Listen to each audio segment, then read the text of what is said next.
Hello दोस्तों, आप सभी का स्वागत है हमारे यूट्यूब चैनल DKV009 पे। आज मैं आप सभी के लिए बेनिफिशियल इंसेक्ट पेस्ट के कुछ महत्वपूर्ण क्वेश्चंस लाए हैं जो कि परीक्षा की दृष्टि से बहुत ही महत्वपूर्ण है और परीक्षा में पूछे भी जा सकते हैं। पहला क्वेश्चन है, founder of sericulture in India Karnataka. Tipu Sultan. 70% Karnataka में सेरिकल्चर की रियरिंग होती है। Central silk research institute established 1949। CSTRI कहाँ है? मैसूर में 1963 में। Central sericulture training and research institute कहाँ स्थित है? मैसूर 1963 में। टसर रिसर्च स्टेशन की स्थापना कब हुई? 1964 में। भारत का कौन सा स्थान है सिल्क प्रोडक्शन में? सेकंड। पहला स्थान चाइना का है। भारत का कौन सा राज्य सिल्क प्रोडक्शन में प्रथम स्थान है? कर्नाटका का। सिल्क वर्म का ऑर्डर है लेपिडोप्टेरा। फैमिली है बोम्बिसिडी एंड स्टेरिडी। मलबरी सिल्क वर्म का साइंटिफिक नेम है बोम्पेक्स मोराई। इसकी बोम्बिसिडी फैमिली है। Eri silk worm, tussar silk worm, मूंगा सिल्क वर्म, देव मूंगा सिल्क वर्म, इन चारों की फैमिली जो है स्टेरिनिडी है। फिलोसीमा सिरिनी इली सिल्क वर्म का साइंटिफिक नेम है फिलोसीमा इरिनी। और टसर सिल्क वर्म का है अंथरया पफया। मूंगा सिल्क वर्म का है अंथरया असेमेसिस। देव मूंगा सिल्क वर्म का है scientific name. Tussar silk worm का साइंटिफिक नेम है अंथरया पफया। देव मूंगा सिल्क वर्म का साइंटिफिक नेम है थायोपिया रिलोजिएसा। मूंगा सिल्क वर्म का साइंटिफिक नेम है अंथरया असेमिया। सेरिकल्चर किस भाषा का शब्द है? ग्रीक भाषा का शब्द है। सेरिकल्चर जो है ग्रीक भाषा का शब्द है। सिल्क का सिक्रेशन कहाँ से होता है? सिल्क का सिक्रेशन स्लेवरी ग्लैंड से होता है। सिल्क को और किस नाम से जानते हैं? सिल्क को बायोस्टील नाम से जानते हैं। सिल्क लार्वा के दोनों तरफ पाई जाती है, आहार नाल पाई जाती है। मलबरी सिल्क वर्म का ककून किस रंग का होता है? वाइट कलर का होता है। यूनिवोल्टाइन में एक वर्ष में कितनी पीढ़ी पाई जाती हैं? एक जनरेशन पाई जाती है। टसर सिल्क वर्म का होस्ट प्लांट है साल robusta. Hard light brown colour का इसका ककून होता है।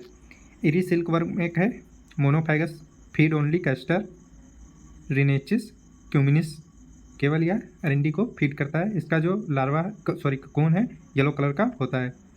मूंगा सिल्क वर्म के ककून का रंग होता है गोल्डन येलो कलर का होता है।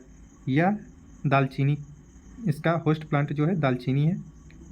चिनामिनस एंड मिचेलिस स्पीसीज। देव मूंगा सिल्क वर्म का ककून किस रंग का होता है? डर्टी येलो कलर का होता है। किस सिल्क वर्म के थ्रेड से फिशरी नेट बनाया जाता है? देव मूंगा सिल्क वर्म के सिल्क थ्रेड से फिशरी नेट बनाया जाता है। सिल्क थ्रेड की लंबाई होती है 1000 से 120 मीटर। सिल्क वर्म 1 मिनट में कितनी बार हेड रोटेट करता है? 65 बार। 1 पाउंड मीन्स 454 ग्राम सिल्क प्राप्त करने के लिए कितने ककून की आवश्यकता होती है? 2500 ककून की आवश्यकता होती है। सिल्क वर्म के एक ककून का वजन होता है 1.8 से 2.2 ग्राम। सिल्क वर्म सेल का वजन होता है 0.45 ग्राम होता है। 900 मीटर लंबे फिलामेंट को कहते हैं एक denier. Morris indica high productivity variety S162। Other variety हैं S519, S623।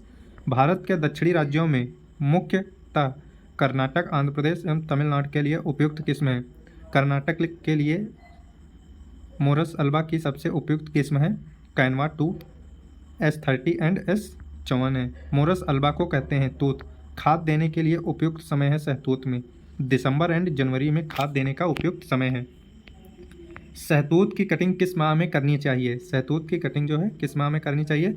जुलाई अगस्त के महीने में करनी चाहिए। कटिंग के लिए शाखा की मोटाई कितनी होनी चाहिए? 20 से 25 सेंटीमीटर होनी चाहिए और 20 से 25 सेंटीमीटर लंबी और 2 से 3 सेंटीमीटर मोटी शाखा होनी चाहिए। सहतूत के सीड की बुआई कब करनी चाहिए? दिसंबर मई में बुआई करनी चाहिए और ट्रांसप्लांटिंग जून जुलाई एवं नवंबर में करनी चाहिए। यंग लार्वी को किस प्रकार की लिप्स प्रोवाइड की जाती हैं? सॉफ्ट टेंडर लिप्स प्रोवाइड की जाती हैं मॉइस्चर कंटेंट हाई हो। Killing a pupal inside the cocoon is called as stifling कहलाती है। इंडिया कितने प्रकार से ककून की रीलिंग करता है? 3 प्रकार से, कंट्री चरखा, cottage basin, filature. Silk thread in large bundle known as skein लच्छा कहलाता है। लच्छे का व्यास कितना होता है? 1.5 मीटर, और जो है वेट उसका कितना होता है? 70 ग्राम। इंडियन सिल्क बाल वेट कितना है? 50 ग्राम, और इंटरनेशनल जो सिल्क बाल होती है उसका वेट जो है 70 ग्राम है। सॉरी, इंडियन सिल्क बाल का वेट जो है 50 किलोग्राम, और जो इंटरनेशनल सिल्क बाल है उसका 60 किलोग्राम होता है। पवेरियन डिजीज का कॉजेटिव एजेंट है नमोसिया बोम्बेसी। नॉन सीजनल वायरल डिजीज है। Fungal disease of silkworm, muscardine disease, बुवेरिया बेसियाना या रेनी एंड विंटर सीजन में अधिक पाया जाता है। ग्रेसिया डिजीज का कॉजेटिव ऑर्गेनिज्म है BMNPV।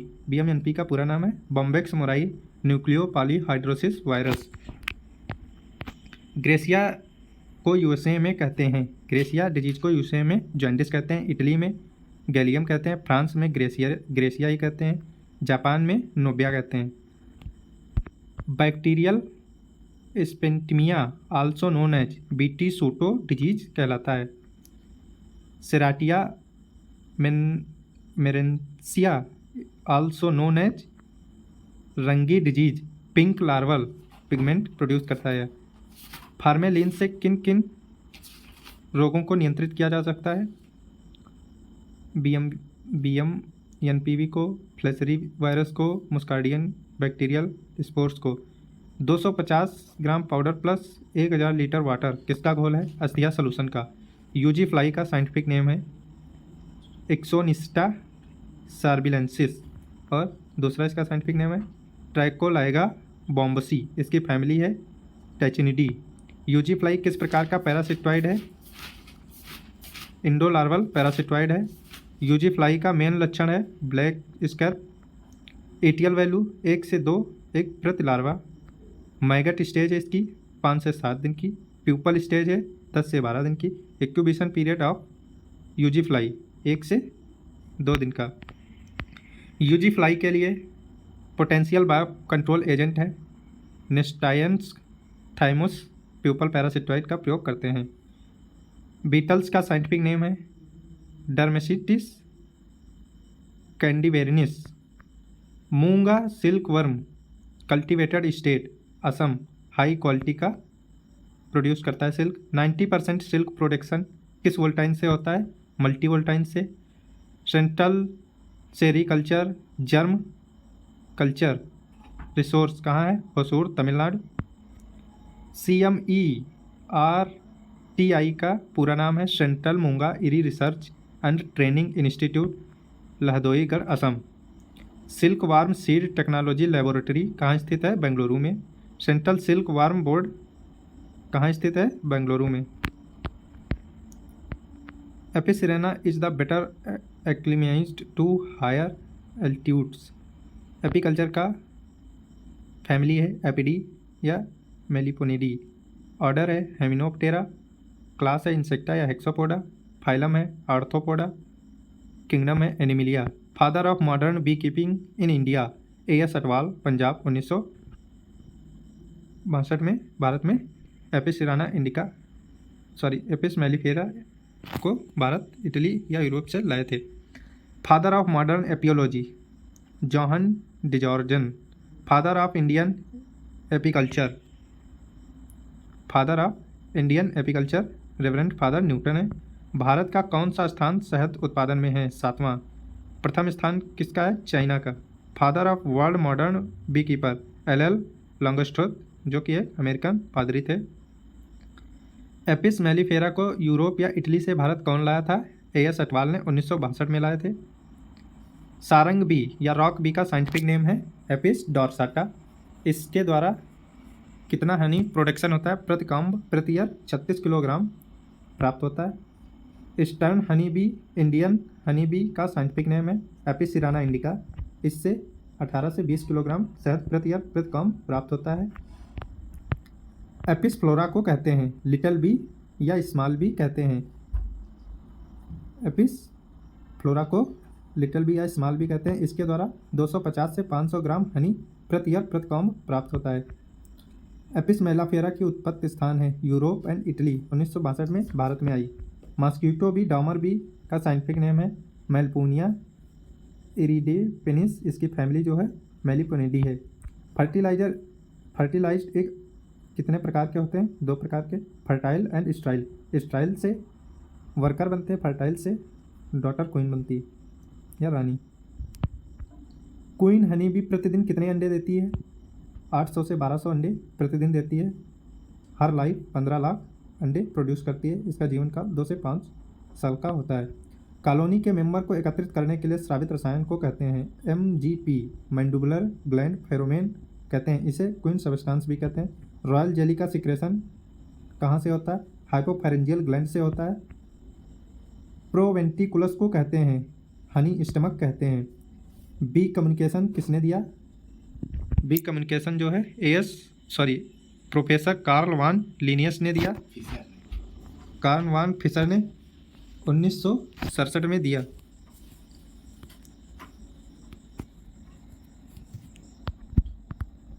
World level silk conference कहाँ हुआ? न्यू दिल्ली, 1942 में। सेंट्रल सिल्क बोर्ड कब बना था? 1949 में। Silk production founder in India Tipu Sultan. World disease attack किस रोग का हुआ था? सिल्क वर्म में, पबेरियन डिजीज का 1857 में। Central silk research and training institute Berhampur, Murshidabad, west Bengal. Central sericulture research training institute Mysore, Karnataka. Central tussar research training institute Ranchi, Jharkhand.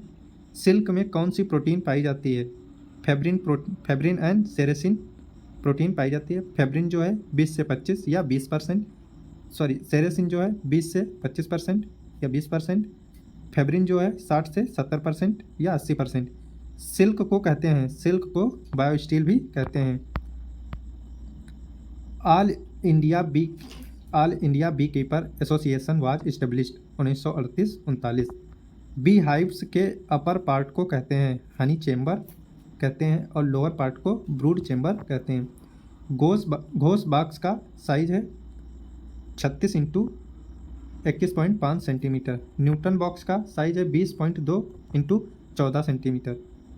1910 में एपिस सिराना इंडिका के लिए सूटेबल माना था इन्होंने, इसलिए इन्हें भारत में न्यूटन बॉक्स के नाम से भी जाना जाता है। LL longest throat box 42.2 × 31.5 centimetre आकार का था। यह अमेरिकन हाइव्स के नाम से प्रचलित है। इसका आविष्कार 1851 में हुआ था। CBRTI का पूरा नाम है सेंट्रल बीज रिसर्च ट्रेनिंग इंस्टीट्यूट, पूना में है। मूवेबल फॉर्म हाइव्स बुक किसने लिखी? LL लॉन्गेस्ट्रथ ने। Bee and bee keeping in India book किसने लिखी? DP एब्रोल ने। Honey bee is pollination is called as मेलिथोपी, मेलिटोफिली कहलाती है। हनी के द्वारा जो पॉलिनेशन होता है उसे मेलिटोफिली कहते हैं। सबसे पहले आर्टिफिशियल बी हाइव्स पर कार्य किसने किया? रेवरेंड फादर न्यूटन ने 1910 में किया भारत में। Size of queen excluder is, जो हाइव्स में क्वीन एक्सक्लूडर यूज किया जाता है उसका आकार कितना होता है? 2.3 से 3.5 mm या जिंक वायर फ्रेम से बनी होती है। बी फ्लोरा और बी पास्चुरेज कहते हैं नेक्टर एंड पॉलन ग्रेन को। रिलीजर फेरोमोन या अलार्म फेरोमोन कहते हैं है। 2 हेप्टोनोन को अलार्म फेरोमोन कहते हैं। फर्स्ट एब्डोमिनल सेगमेंट को कहते हैं प्रोपेंडम कहते हैं। सेकंड एब्डोमिनल को पेटियोल कहते हैं। पेटियोल जो है थोरेक्स एंड एब्डोमिनल से वेरी नैरो जुड़ा होता है। रेस्ट एब्डोमिनल को गैस्टर कहते हैं। हनी में ग्लूकोज की मात्रा होती है 31.3%। रॉयल जेली में वाटर की प्रतिशत मात्रा कितनी है? 60 से 70%। रॉयल जेली में जो कि शुगर 10 से 16%, फैट 2 से 6% और प्रोटीन जो है 12 से 15% पाई जाती है। कैलोपाज डिसऑर्डर किस बायोटिक फैक्टर के कारण होता है? वरुआ माइट के कारण, वरुआ जैकोबोनिस। इसके कंट्रोल के लिए फार्मिक एसिड मेथोइक एसिड एंड सल्फर डस्टिंग करते हैं। मेंथॉल क्लोरो बेंजोलेट का फ्यूमिगेशन करते हैं। अमेरिकन फाउल ब्रूड डिसऑर्डर यह किसके द्वारा फैलता है? बैक्टीरिया के द्वारा। स्पोर फार्मिंग बैक्टीरियम पेनीबैसिलस लार्वी। अकेरिनी डिजीज और isle of wight disease disorder discovered 1904 एक्रोपिस वुड माइट के द्वारा यह फैलता है। Greater wax moth and lesser wax moth जो हैं ये नेचुरल एनिमीज हैं। ग्रेटर वैक्स माथ जो है छत्ते से वैक्स को फीड कर लेता है। इसका साइंटिफिक नेम है ग्लेरेरिया मिनोनेल्ला। और लेजर वैक्स माथ का साइंटिफिक नेम है अकेरियो ग्रेसिल्ला। लैग इंसेक्ट ऑर्डर, लैग कीट का ऑर्डर है हेमियोप्टेरा। कार्ल एंड ग्लोवर ने 1782 लैग का वैज्ञानिक नाम बताया क्रेरिया लैका। कोकस लैका नाम किसने दिया? टुचार्ड ने 1709 में। संस्कृत भाषा में लैग इंसेक्ट को कहते हैं लक्षा कहते हैं। अल्ता किस कीट के रेजिन से बनता है? लूसीफेरा लैका के कीट के रेजिन से बनता है। इंडियन लैग का साइंटिफिक नेम है ल्यूसीरी लैका। विच rank of world India lag production first? Lag production में भारत का कौन सा स्थान है? संसार विश्व में पहला स्थान है। Which state highest production of lag? Lag का सबसे अधिक प्रोडक्शन झारखंड एंड छत्तीसगढ़ में 40%। झारखंड और छत्तीसगढ़ दोनों राज्य मिलाकर 40% टोटल प्रोडक्शन का 40% प्रोड्यूस करते हैं। ILRI का पूरा नाम है इंडियन लैग रिसर्च इंस्टीट्यूट। 20 सितंबर 1924 में। ILR का नाम बदलकर INNRG कब किया गया? 20 सितंबर 2007 को। नामकुन रांची झारखंड में स्थित है। किस होस्ट प्लांट पर लैग इंसेक्ट को अधिक प्रिपेयर किया जाता है? कुसुम सेलिसेरा स्पीसीज पे अधिक प्रेफर किया जाता है इसे। लैग इंसेक्ट की कितनी अवस्थाएं पाई जाती हैं? लैग इंसेक्ट की 3 अवस्थाएं, एक निम्फ एडल्ट पाई जाती हैं। फीमेल कितने अंडे देती है? 200 से 500 अंडे देती है। अंडा फूटने के बाद निम्फ निकलता है उसे कहते हैं क्राउलर कहते हैं। बड़े पैमाने पर निम्फ का निकलना कहलाता है स्वार्मिंग कहलाता है। क्राउलर में कितनी एनालैक्टी पाई जाती हैं? 6। लैग इंसेक्ट का निम्फ कितनी बार मोल्ट करता है? 3 बार। लैग इंसेक्ट के 10 एनालेसेट के स्थान पर पाया जाता है, 10वें एनालेटस के स्थान पर पाया जाता है जेनेटियल ऑर्गन पाया जाता है। भारत में लैग इंसेक्ट की कितनी स्ट्रेन पाई जाती हैं? 2। धालीवाल एवं उनके सहयोगियों ने 2012 में बताया कुसमी एंड रंगीनी पाई जाती हैं। अगहनी क्रॉप का इंक्यूबेशन पीरियड है जून एंड जुलाई, 6 माह की होती है यह। जेठवी का इंक्यूबेशन पीरियड है जनवरी एंड फरवरी, यह भी 6 माह की होती है। केतकी कितने महीने की फसल है? 4 महीने की। बैसाखी कितने महीने की फसल है? 8 महीने की। केतकी का इंक्यूबेशन पीरियड है जून जुलाई, बैसाखी का अक्टूबर नवंबर। लैग इंसेक्ट में रेजिन पाया जाता है। लैग इंसेक्ट में रेजिन पाया जाता है 68 से 90%। Highest production of which crop Rangeeni crop से 90% लैग प्रोडक्शन होता है। Good quality lac production which crop? Kusmi, जिससे 10% प्राप्त होता है। ILRI द्वारा विकसित विधियां हैं, मॉडर्न विधियां विकसित हैं। किस अनुपात में रंगीनी स्ट्रेन को ग्रो करते हैं? 3:1:3 में ग्रो करते हैं। ABC 3 क्रॉप में ग्रो करते हैं। रंगीनी क्रॉप किस रीजन में ग्रो की जाती है? रेनी सीजन में रंगीनी क्रॉप ग्रो की जाती है। केतकी से कितने प्रोडक्शन होता है? केतकी से कितना प्रोडक्शन होता है? 33.39% और बैसाखी से 27.35% प्रोडक्शन होता है। Kusmi crop which season growing is summer and winter both. Jethwi में 19.50% एंड अगानी में 19.42% प्रोडक्शन होता है। आई होप, मैं आशा करता हूँ कि आप सभी को यह वीडियो पसंद आया होगा। वीडियो पसंद आया तो चैनल को सब्सक्राइब और बेल का आइकन को प्रेस कर दीजिए ताकि नेक्स्ट आने वाला वीडियो आप सभी को जल्दी प्राप्त हो सके। हॉर्टिकल्चर इंसेक्ट पेस्ट का वीडियो का लिंक डिस्क्रिप्शन में दे दिया जाएगा, आप सभी लोग वहाँ से वीडियो को देख सकते हैं।